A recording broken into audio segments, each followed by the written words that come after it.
I want to welcome everybody here tonight and thank you for joining us. Thank you also for purchasing the first version of the ebook of Flow, The Beginning is Upon Us. So we're all here to celebrate what an accomplishment it has been to bring this piece of message to the world. For me, it was easy, not easy, let's say. I think it's a good way to put that.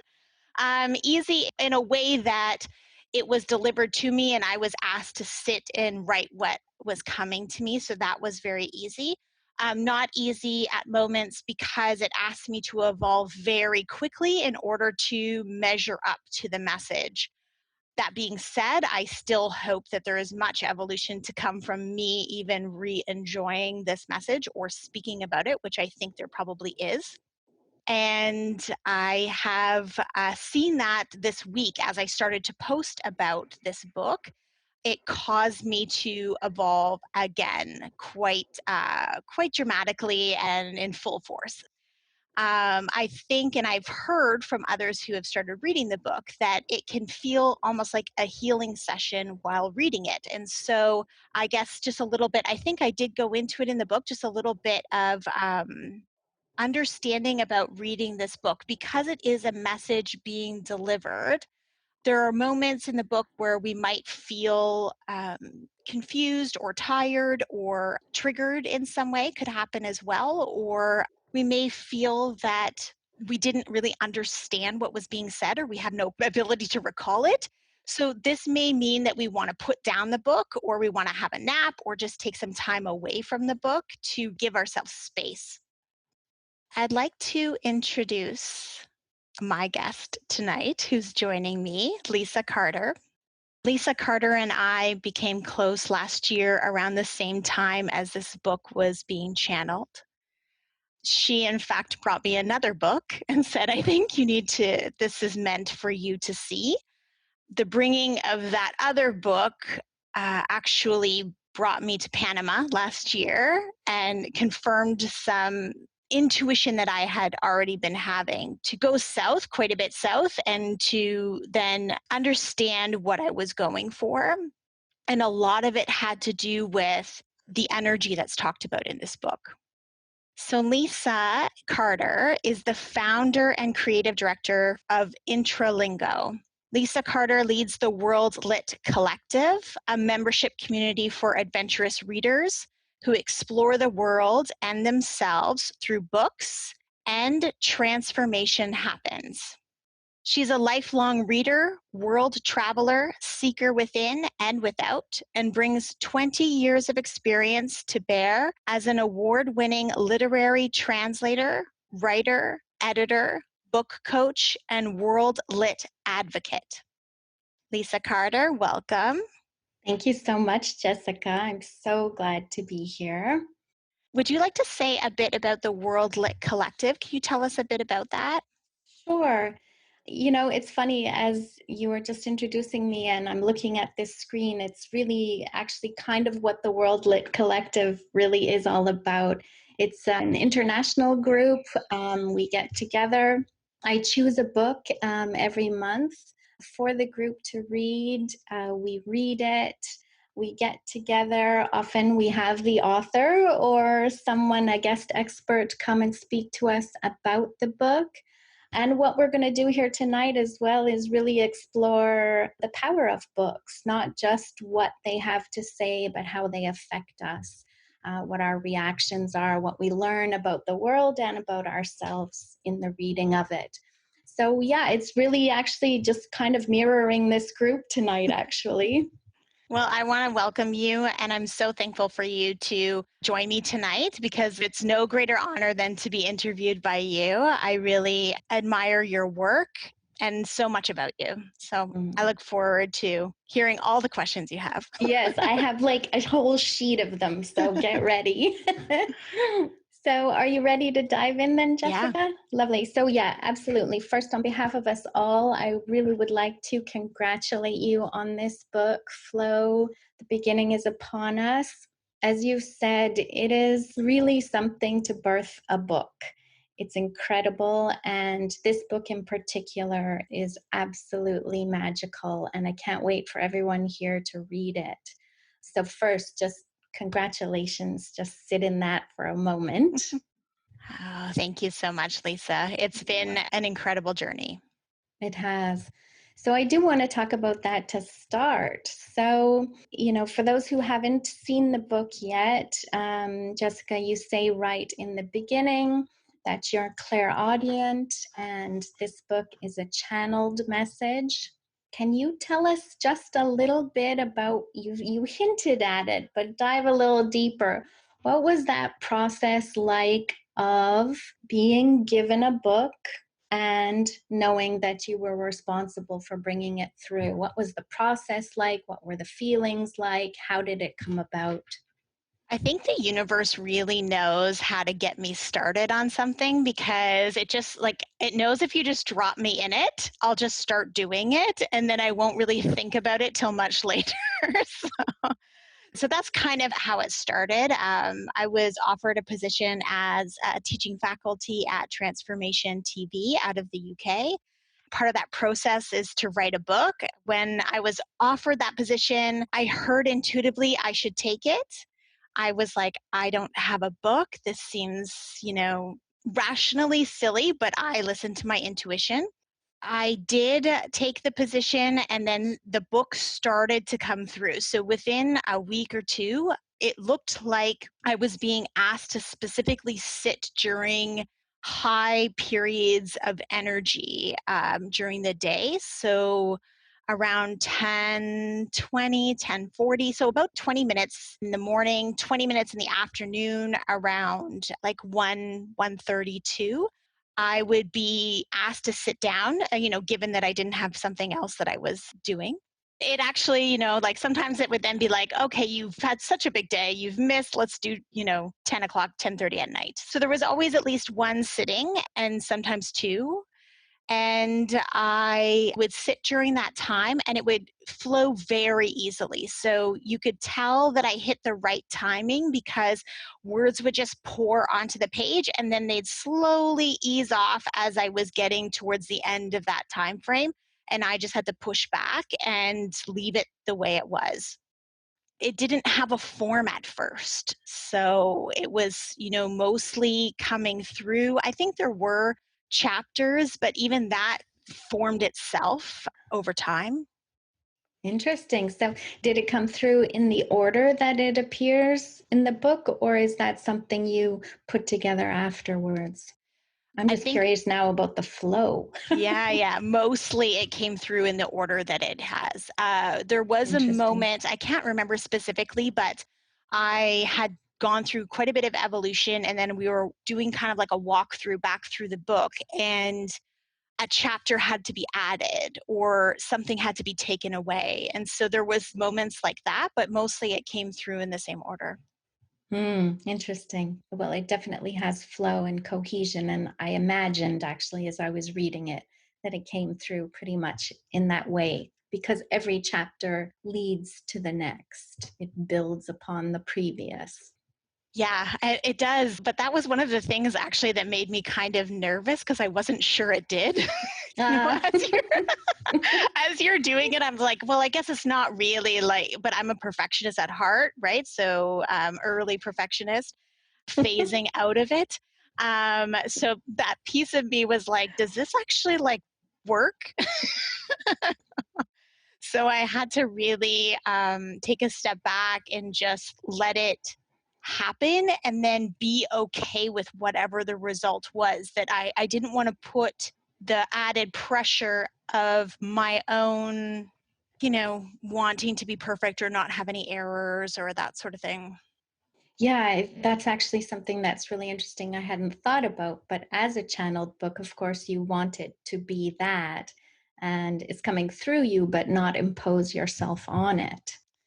And that's the interesting thing, right? Because we continuously impose ourselves on our intuition, and therefore we Mm. do impose ourselves on things that we channel, right? Because it comes through the lens of what we believe to be true. So I think that's why there were several gaps of time where I would go through great evolution, and then we would come back and re edit the book because we were editing out, past versions of me or past lenses that I saw things in, right? Just getting like a clearer understanding without, some bias. Hmm. Yeah, you also refer to that in the prologue too. That so the way I read flow as well is it's almost like it's a guide, and it's something we can pick up and read from beginning to end. And it takes us through a process, an individual process of looking at ourselves, of understanding flow, potentially our ability to find and live in flow. And you say that you also had to go through the process of embodying, really being what you were writing about so that you could then represent this book.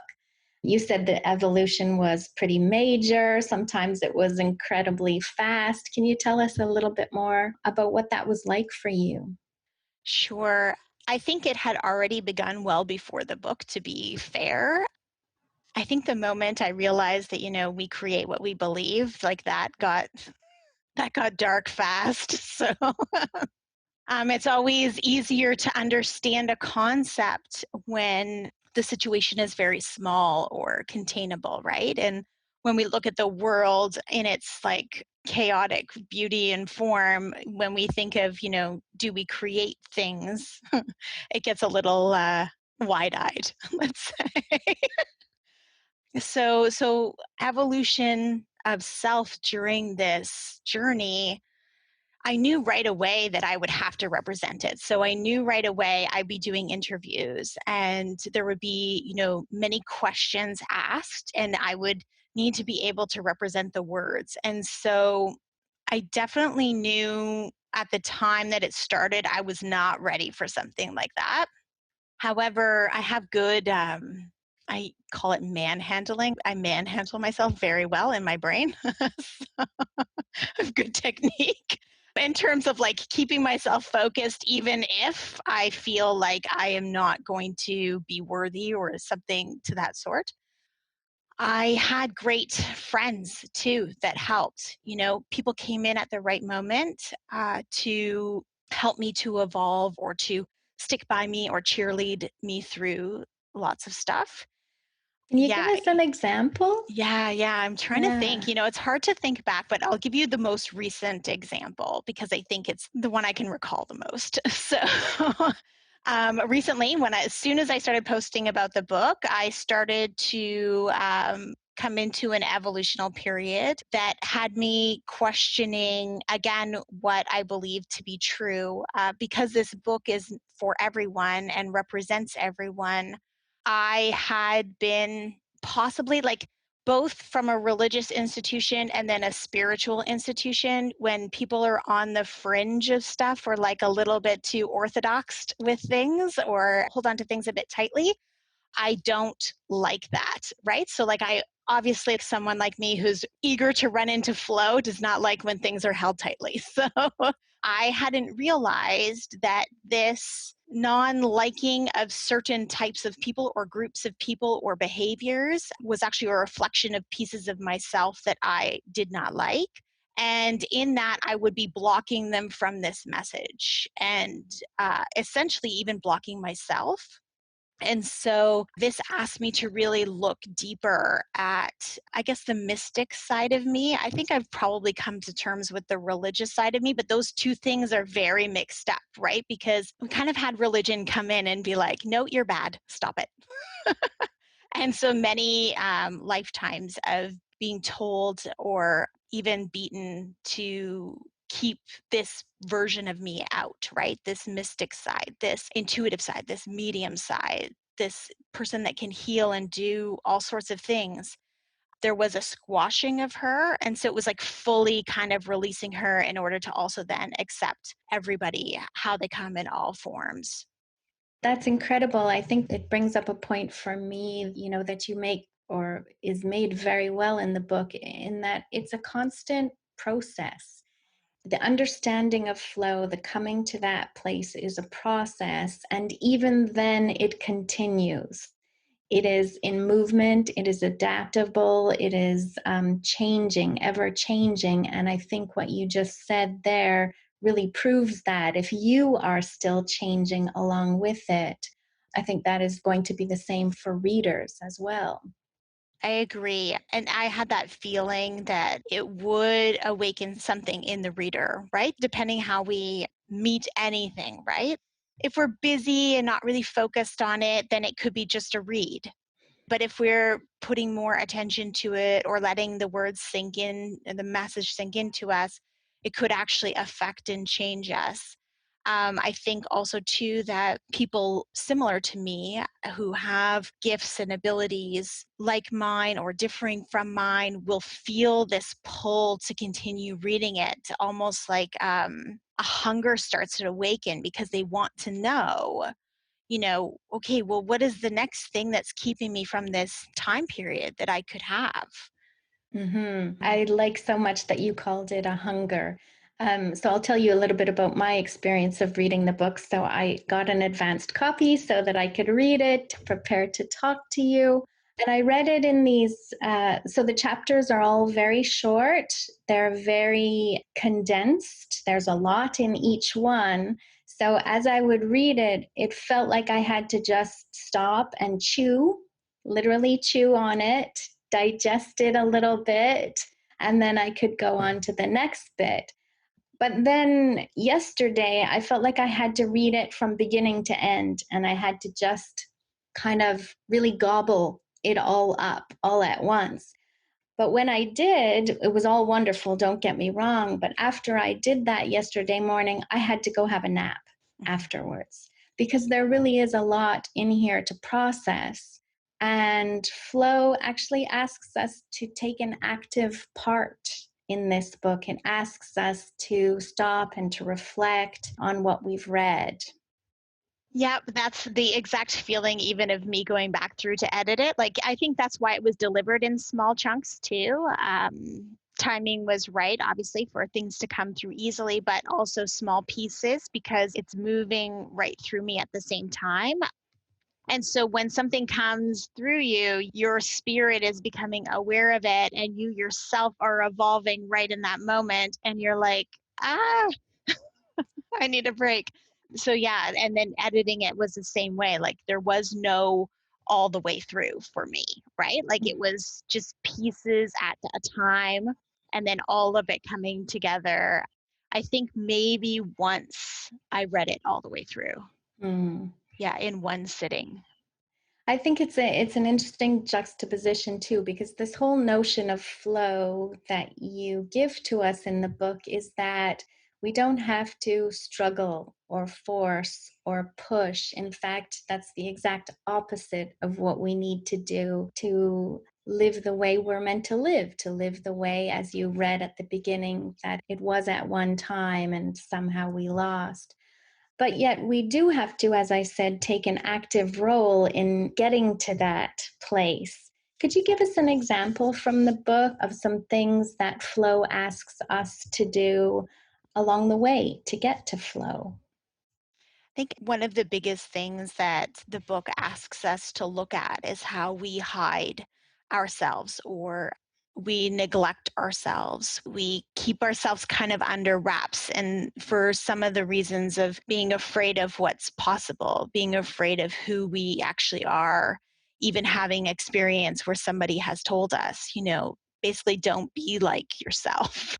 And some of those happen very early on, right? And also, we want to fit in. So it asks us to look at all of these aspects of self and how did we get to where we are? And is this actually who we were meant to be? Another inquiry is to look then at our relationships, right? So we always start the relationship with ourself. And then we move on to look at the broader relationships with other people that then reflect things back at us.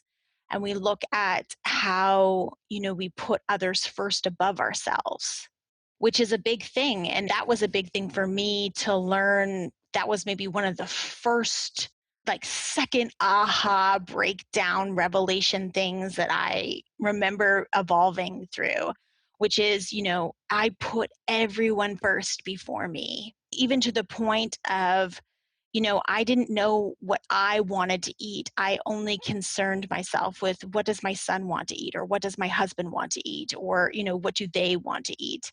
So I can remember that really thinking about what I wanted or needed, it changed my life. And in writing this book, I mean, even the fact of being asked to sit at a certain time, like you have to understand when you're in relationship with other people that live in the household, that may disrupt what they believe should be happening. So just taking that time for myself and also being able to at times even have to defend seems like a harsh word, but I'm sure there were moments where I had to defend the choice to sit down and write for 20 or 30 minutes, regardless of what was going on, to take that time for this message. And then I think it broadens out from there, right? I think it goes out into the world more and looking at our relationship with the world. I think there is, even if it's not a whole chapter, it's a section there that tells us one of the hardest things you are going to have to do in reading this book and going through it is deal with family. Yeah. Because especially family sees us in a certain way, and generally people are who their family needs them to be. Mm-hmm. And this is asking us to be who we are. And you mentioned that as well in the introduction, that family is one of the hardest aspects to where we can become ourselves, hardest places to become ourselves. I think they are the most challenging, I'll say. I don't want to say that they're hard, but they Good are point. Good the word. most challenging places because they mean the most. Those relationships mean the most to us, and Yes. they've shaped us in ways that we may become aware of and not want anymore, but we find difficult to shake the pattern of. So I find that those are the most tricky ones. And so sometimes depending on the evolutional concept, sometimes it's easier to start with relationships outside of the hardest ones. For some people, it's not their family, it's their work, right? Like their relationship with work, whatever that is the relationship that's challenging to adjust. They feel more forgiveness in the relationships with their family, right? For some other people, it's that they feel that there will be no forgiveness within the family if they start to change, and everything else is easier. So I always say start with the relationships that are the easiest to start with, because then you get momentum and they actually start to shift the ones that challenge us or seem most difficult to adjust. That's so true. It all depends on us where we're going to see these things reflected, isn't it? It will be different for everyone. It will be different for everyone. It's where we put importance, right? It's where we put Mm-hmm. importance and how that importance feeds our sense of self and what our beliefs are around that. And even the belief of it being hard or challenging or, easy. I mean, all of that is us, right? So, Yes. yeah. Yeah, 100%. So true.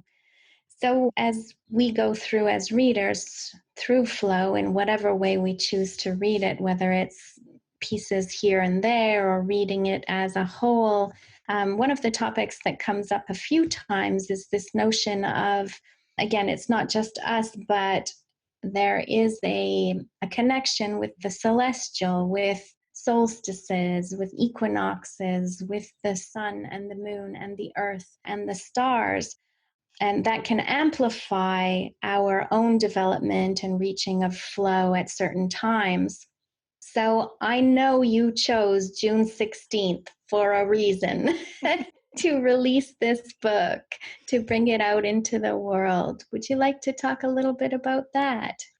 So, first, it needed to come out now.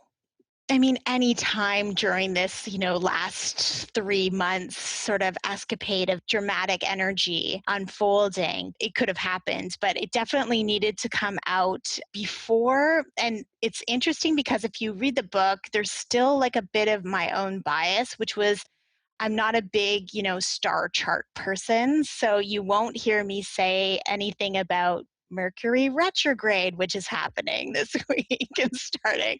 And that's interesting because that was part of this recent evolution, right? It started with, these things needed to be done before Mercury retrograde. And I was like, oh, well, thank you very much for that. What does that even mean? Right. So that, starts on the 18th. So, and then we kind of lead into, I don't know, there was an article my husband looked up, Venus eats the moon or the moon eats Venus or something. And then the ring of fire, summer solstice eclipse, like these dramatic headlines, but there is some very big energy happening right now. It started in March and it continues on. And so there's reason. It's as though energetically, like the timing of being in struggle and forcing stuff and just like having to work so hard and to feel like you're just always trying, that time period is coming to an end and a new time period is beginning. And so in this book, it actually talks about that, about how this energy will move and this new time period will begin. And some people will already be, in flow the majority of the time and listening to their intuition. And this message will come out and it will spread. And that hunger for, or just this remembrance of, oh, it could be so much easier. What am I doing to make it so difficult? And I think that's what the book does, right? It really like says, okay, well, like, let's take a look here. Oh, and what about there, right? Like, so you can really see what is it that we are doing that makes life very difficult, and really have that choice of, do we want to keep doing that? Or could we believe and trust that if we put that down, there could be another way and it could be easier? So I think energetically, this time period, we're moving in that direction right now. There's a great change occurring.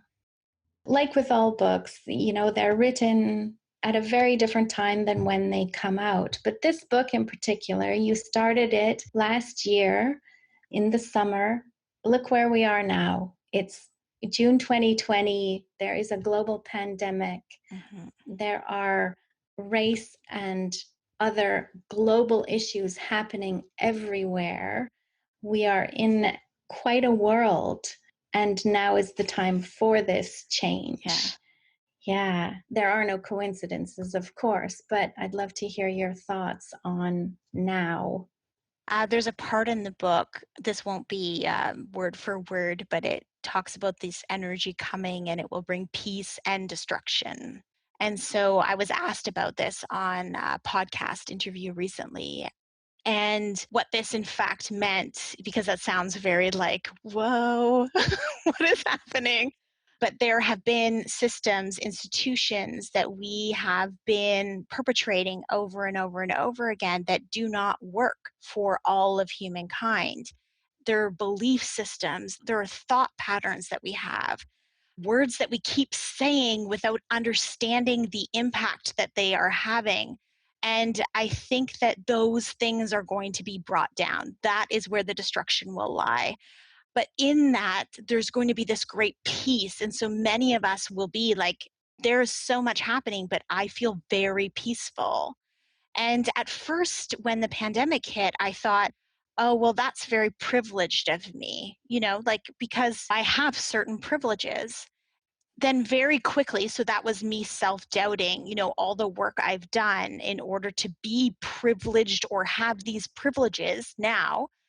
I heard, that no, don't second guess where you are, because I was saying, like, would I still have this sunny outlook or this, peaceful outlook if I were having a different circumstance? And it's like, you can't even ask that question because you've done all of this work to get to this place. So enjoy the peaceful outlook, right? And help other people to see that there's possible peace as well. I think, though, that the energy is very strong and powerful right now, energetically, and it is rising up a lot of issues, even inside of us. And it can feel even destructive inside of us, right? So, like, there's like this overboiling of something coming out and then kind of spreading out. And so I think that it will have this effect, right? Like we cannot create a new way of being without essentially breaking down the old ways. And I was also asked on this podcast interview, she said, to say the difference between surrender and like breakdown, or I can't remember the exact words, but I was like, well, no, like a lot of evolution at first feels like a total breakdown or a giving up, right? Like I think for all of us, when we first hit our first milestone evolutions, there is some giving up that happens. It's like, I can't take it anymore, like I'm out. And it doesn't come easier or more peaceful until we actually become very comfortable with evolving and moving into the unknown. And at that point, yeah, it's like a cakewalk. But up until that point, it is not peaceful. It can be very much like a giving up. And so I think that is, we're going to see that on a wider scale, possibly. And that's not to say that we're going into a bad place, which, some people are like the unknown. They're like, oh, bad. So it's not to say that we're going into a bad place. And it's not to say that we won't find an easier way, because we will. Do you have a daily practice, Jessica? And if so, what does this look like? So my daily practice starts with me. And it looks like me following my intuition to do whatever it is that I need to do. So that's kind of how I start the day. And that's how I continue through the day. So if I let that get away from me and I'm like really into somebody else's business or stuff, I very quickly restart the day and pull myself back into myself. And so that can look like me taking a few moments to breathe. It can look like me sitting down to journal. It can look like me taking time to go outside and take a breath. It's really whatever I feel that I need in that moment, and really building off of a what do I need and want sort of scenario. And ultimately, that's what flow is. What? Yes. Yeah, Mm-hmm. it sometimes has a routine like it did during this book, but even at moments during the book coming, it had to adapt to other routines or other things that were happening as well. And so sometimes there's a routine and sometimes there is no routine, and that is the routine, right? It's the it's the just tuning back into self always to what the next move is, or what's the next thing that is wanting to have happen. Like this afternoon, I was poring over the computer and answering people's messages and all sorts of stuff, and there was this moment where I could feel myself already laying down and calling to me and saying, lay down. Like the next version of myself was like, you need to lay down now, come on. And so for a few moments I did, and then that helped me to actually connect to something else that wanted to be said for today, right? So some other information that was coming through for me. Excellent. What precipitated your evolution from teaching yoga to becoming a secret weapon? So precipitated. I don't know if I'm not sure if yeah, okay. Just like, how did that happen, right? Yes, okay. So, yoga actually did a lot for me. So, if you want to think about the first thing that evolved me, it was probably yoga. The first thing that tuned me into, you're not paying attention to self, or you have no idea what's going on in here. I think I already knew that to some extent, but it really woke me up to that fact even more. It had a very specific meaning in terms of giving me some information, or like retelling me information that I already knew inside. Some of the Ayurvedic, or most of the Ayurvedic principles, and even just the concepts or the philosophy of yoga. But I was still doing yoga. So I was still trying. I was still like, like there was still this piece of me, this person that likes to get things right and likes to, doing this activity, which was unhelpful in so many ways, physically and emotionally. And there came a time when I needed to put that down, and I was not prepared for it. So That journey actually, like I probably, there was some grieving. It took about 4 or 5 months. So it was like I heard intuitively I would not teach yoga anymore. And by that time, I was already into sort of energy healing. So there was a natural progression of me coming into this place and then putting an old tool down that I didn't need anymore. Right. But that was a difficult change for me, I remember at the time. And however, when it happened though, in January of like, I don't know, 2018 maybe? I can't remember exactly, but I just remember, oh, freedom. Like it was like all of a sudden I had freedom from whatever. And it's not that yoga itself constrains, but I think it's how I did yoga. Like sometimes we have to get away from the thing in order to come back to see how freeing it is because our mentality just kind of poisoned it a bit. So I was so happy to be done yoga. And however, the concepts of Ayurveda, this medical system, this sort of like earth balancing and self balancing system, stayed with me and really went very deep into my experience as an energy healer and helped a lot to provide a nice grazing field for me, if you will. I would have said container, but that feels wrong at this moment. There's no holding. And then it was like a whole other year right before I became a secret weapon. So that was like a whole evolution of myself of accepting that I was a healer, accepting that I had value, accepting that I could come out of the proverbial cave of where people like me live and heal things. And be really out in the open. And so that took probably about a year. And then during that year, I was also with the promise of flow, letting go of control quite a bit. I think actually Guile is here. Do you remember me, Guile, at your house saying, I think I have to let go of control? And I was like freaking out. I laugh now, but it was not fun. And so that took its own time, right? But it was kind of all part and parcel of this momentous change that I was going through. So it sounds like the book will ultimately help us with releasing what no longer serves us so we can attain greater flow. Is that correct? Yes, and maybe. So, yes, if and when we are very comfortable changing and going into the unknown, the book itself will help us to be able to evolve on our own, if you will. If we still have some trepidation about stepping and moving forward, if we still like containers and holding, if we still like, our hand on the ledge, it may become a bit disgruntled, right? Because the book is attempting to move you forward, but you're still trying to hold on to the past. In that case, I think even the book goes in to describe, that you should seek somebody out to help with that. In what way can we guide ourselves to actively participate in the peaceful destruction of institutions that are not aligned with the new energy we're experiencing on Earth? That's an amazing question.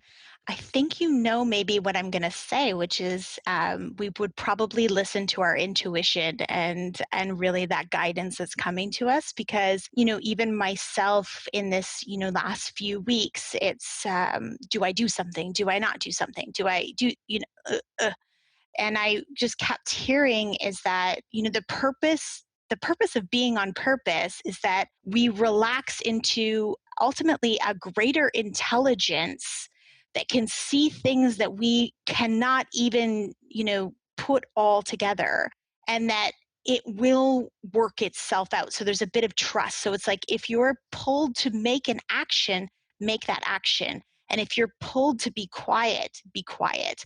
And if you're pulled to make some sort of other action where you think like, oh, that, but I, like make that other action, right? Because your particular purpose and your specialized gifts are meant for amazing things. And trust that even when you're not making an action, your spirit is still doing amazing things. Like this is more than just us sitting in this room, right? We're all here And in between us, there's all sorts of land, and yet we all feel together. And so just trust that your spirit also makes moves intentionally, and that our being, or our being on purpose and in our essence, actually perpetrates great healing for the world.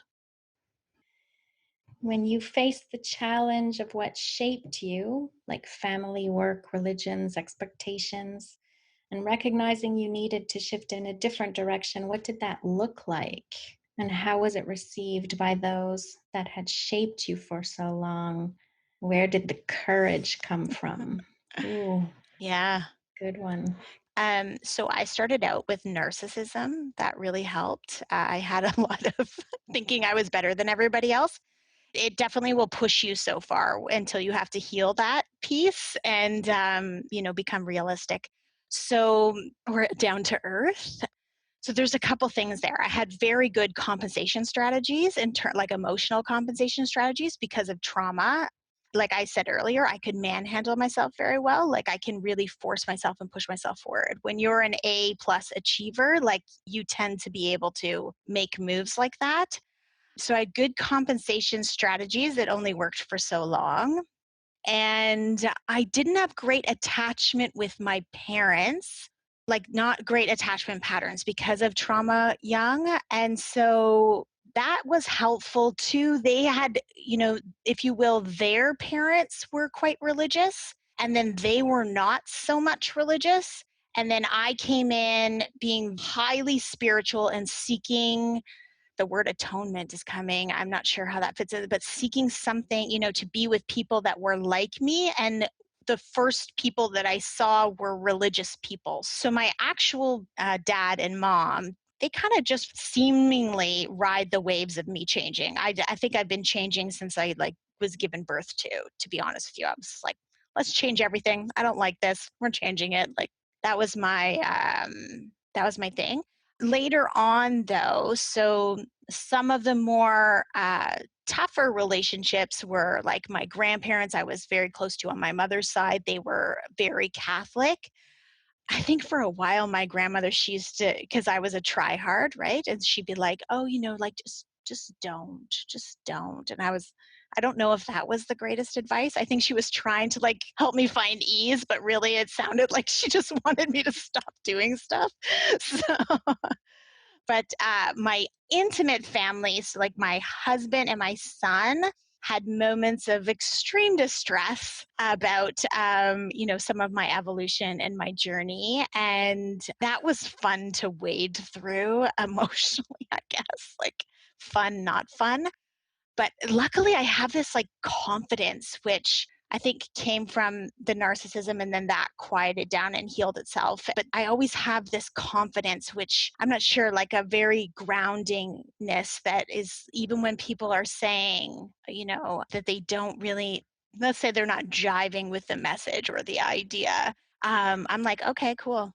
Because I still I don't self-doubt or question myself. And I say that now, I did, but maybe more during this last piece of the journey than ever before in my life, because I was very much like, if I decide something, I will do it. I was like a 19-year-old mom, where you would think most people would be like, let me show you how to do this. And I was like, please, I've been a mom my whole life. Get out of my way. Right? I was one of that was my behavior pattern, right? So good compensation strategies definitely helped out in terms of making changes. And then I think I probably had very, very privileged, if that sounds interesting, non-attachment with my parents because of trauma and separation, and but very privileged because of that, because I didn't have to deal with those attachments, right? And so it was okay for me to show up differently a lot of the time. Your honesty, Jessica, and your ability to see yourself is so perfect. It really is exactly what flow asks us all to do, and you're living it. You are the example of flow. Oh, thank you. It's beautiful. Mm. I do want to again just thank you for this book. Thank you for having me here to talk with you about it. I really appreciate that opportunity. I love exploring what you've written. The book really asks us all to wake up, and I really see good things happening as a result of it. So thank you very much for it. Thank you. I mean, thanks to everyone who purchased the book today and spread it out further and wider. And thanks to those who will pick it up whenever that is, whether that was today or whether that will be, someday soon. And thank you for everything that each of you have done to spread the message, spread the ideas. Many here, have known me for a while and worked with me in different facets. And I think that, I mean, I can always tell, like, as we heal, we become, it's easier to step into ourselves and our truth, and it's easier for us to be in flow and to trust. And we start to it just becomes so much easier. Like, it's just, I don't have to sit here and figure things out anymore. And when I do start doing it, I go, oh, no, here, please take that. And, just let me know when you want me to do something about it. Like, it just is such a delight. And for those that are here that have become closer and closer and closer to that through their own healing and evolution, I can see it in them and in their grace shining more. Their spirit is like amplified because it doesn't have this, extra baggage that it's carrying around. And I think it's helpful to share that for a long time, I used to have dreams where I was late for a plane trip. And I used to think it was because I was, kind of an intense person. And I didn't like being late. But I was kind of missing the purpose of the dreams, which was that, was I willing to get on the flight without a ticket, without baggage, without knowing where I was going, and just get on excited to arrive wherever I'd be.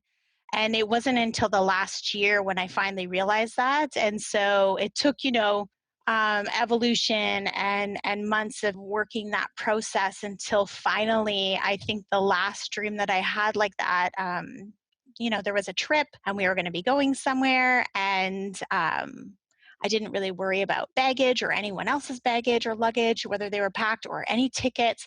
But for some reason, I was like, oh, I should get some water, which some of my friends here tonight will laugh because in the last year, I've been like, someone will have water for me. So interestingly, in this last dream, I was like, oh, I should get some water. And I went, and so like there's the water bottles in the sink. The lid for the water bottle, though, was like a baby nipple for a bottle. And as I'm like filling it up and I go to put this baby nipple on, and I'm like, no, nah. And I dropped it in the sink and I took off. And that was the last time I had a dream about being late for, or, not being ready, right?